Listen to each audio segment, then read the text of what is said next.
So here's the update on our IVF cycle. We got our blood work back on August 1st and waited anxiously. That was a very hard 2-week wait. It was more like a week and a half, but the wait was tough, I have to say. It gets the best of your emotions. It's hard to stay hopeful and positive during it. You're feeling all kinds of symptoms and side effects and emotions, and it's tough.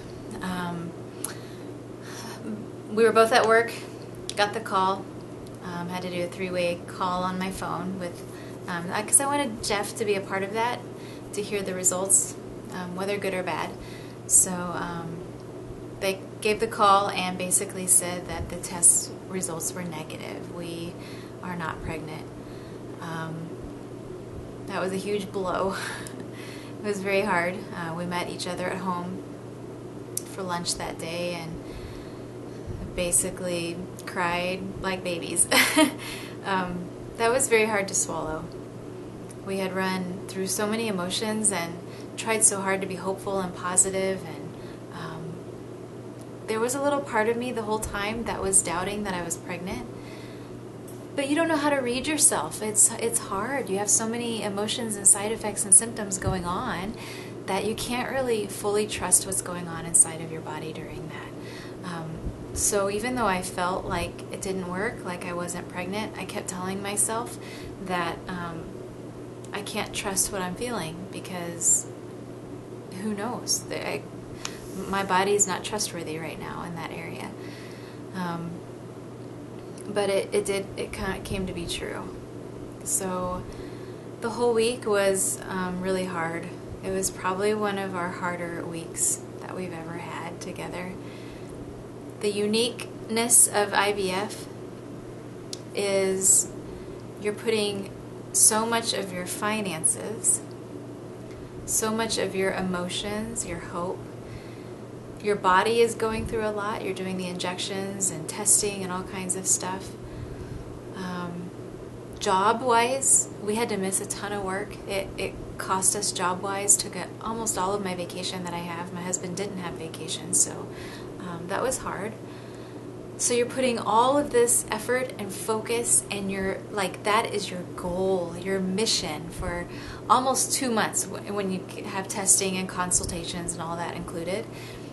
That's your life.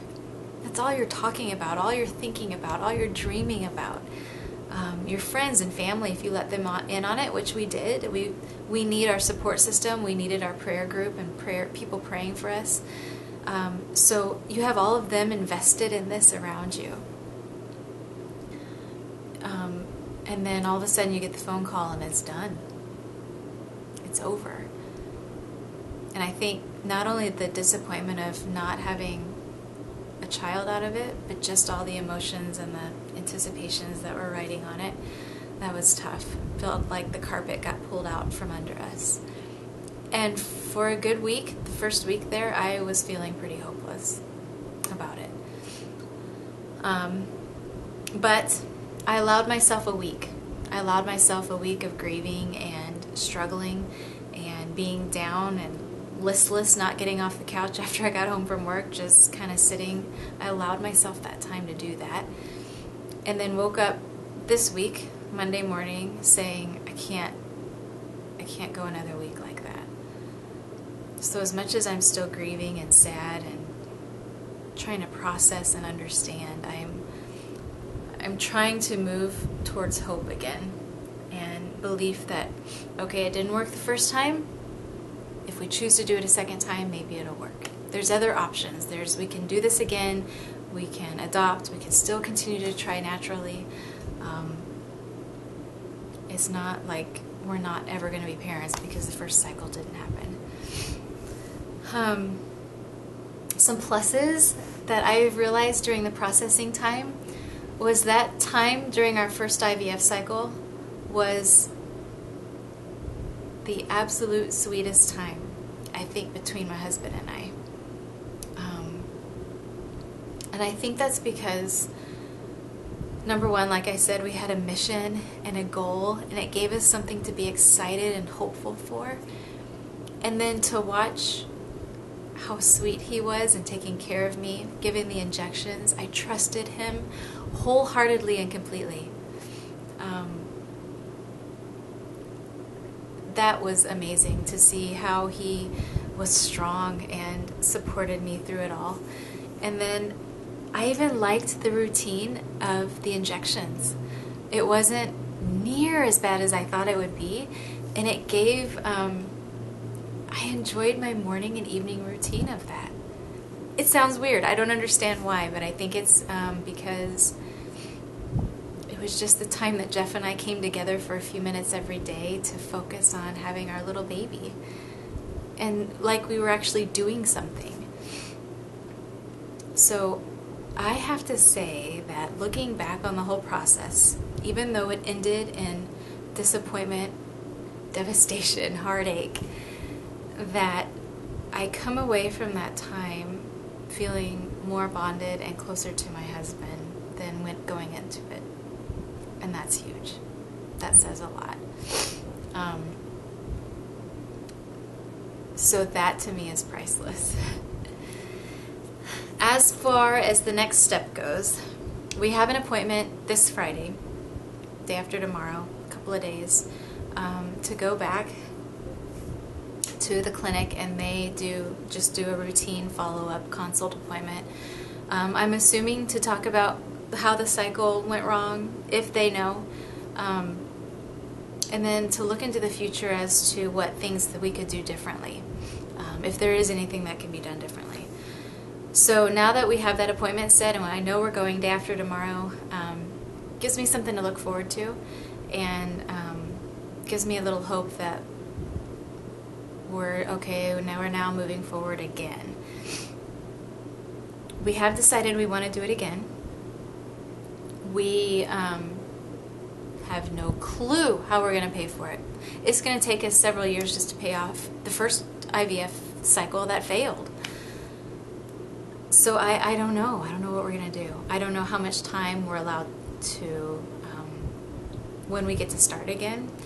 Even if the clinic clears us to go again in a month, I don't know if we're going to be ready for it in a month financially. So in that area, things are very up in the air and a little bit scary, but we've kind of decided we can't not do it again.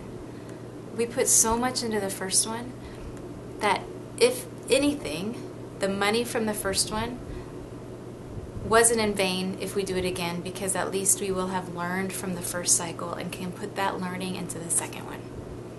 That's kind of what it boils down to. And I think if we didn't do it again, we might regret it later down the road. If we're still not able to have children, continuing to try naturally, I think we would regret not doing it. So we've kind of boiled it down to we're going to do it again. Whether we can do it within a couple of months or whether we have to wait a little while, I'm not sure. That will be the question. So we're going to have a huge yard sale in a couple of weeks, try to get some extra money just to put down on the first cycle, and we'll go from there and see what we can do. So that's kind of my little update. I wish it was more positive. I wish I had great news. I was kind of counting on that. But I know that it'll happen. Whether it's naturally or whether we adopt. I've always had a heart to adopt children. I know that's going to be a part of our future. Either way, it's something that I felt since I was a little girl that I want to do. So I've always had a heart for that process, a heart for orphan children. So that's absolutely in our future. Boy, we sure want to try to have our own babies, little miniature Jeff and Robins, see what they'll be like, and get to see what the two of us can produce. So we'll see. We're hoping, we're waiting, and we'll move forward. We'll recover from this. It's hard. We're duking it out with God quite a bit. Have lots of questions for Him, but God is ultimately good, and He ultimately has our best in mind, and He has a hope and a future for us. Gotta lean on that, even if it's just head knowledge right now and I'm not 100% feeling it. And I think God's okay with that.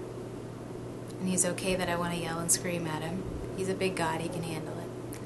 So that's where I'm at as far as my spiritual life and my emotions and all of that goes. But even though I'm there, I still know that there is a hope. So I'm trying to cling to that. So that's all on my update. I'll try to keep posting things here and there along the way through the journey. After Friday, we'll see what the doctors say. I'll post that. All right.